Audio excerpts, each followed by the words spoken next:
andato sempre lontano, mio paese di forza aggiù lasciato. Vers le XVIIe siècle en Corse, on trouve trois types de poignards, à pulsetta, au pugnale et au stiletto. Le stylet sera celui qui restera, d'origine génoise. Il donnera aussi le stylet corse à double tranchant, alors que le stylet génois est à tranchant asymétrique.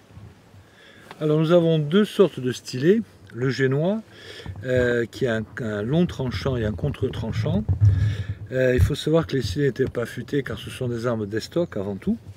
Le stylet corse qui a deux tranchants, pareillement non affûtés, et donc une très grande variété de gammes de finitions, allant par exemple pour celui-ci une finition nacre, écaille, os, ivoire, etc., allant jusqu'à quelque chose de très, très frustre, très ordinaire pour un stylet dont évidemment la personne n'avait pas des gros moyens financiers pour se faire fabriquer l'arme.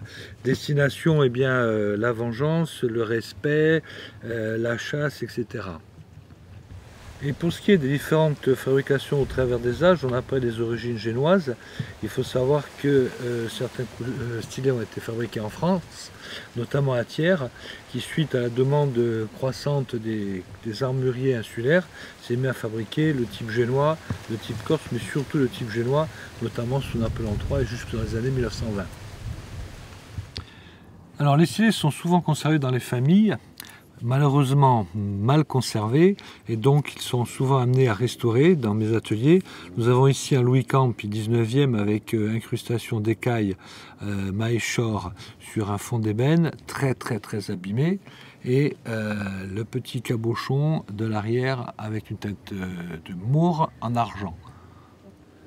Hormis mes fabrications traditionnelles, cornichons, couteaux de chasse, pliants, etc., je fabrique évidemment des stylets, forgés, émouturés, de différentes qualités en termes de finition, du petit couteau simple dans ce genre avec une petite corde, un petit bois, des empilements ainsi, ou carrément évidemment des incrustations d'or, d'argent, notamment au niveau des têtes de Moore, que nous réalisons aussi bien en argent qu'en or.